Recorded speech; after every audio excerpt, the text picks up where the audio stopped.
El objetivo es cumplir con el compromiso que tenemos con la Unión Europea de lograr el 50% ahora en 2020 del reciclaje.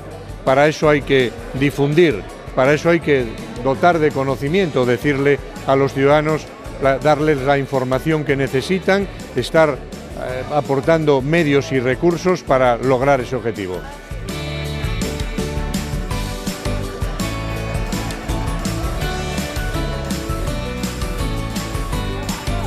Si empiezas a reciclar puede que te cueste, pero una vez coges la rutina lo que te va a costar es no reciclar, que es lo que me pasa a mí. Yo ahora veo el plástico en la bolsa negra y es como que me duele la vista, ¿no? Y yo creo que al final es cambiar hábitos y es más que necesario.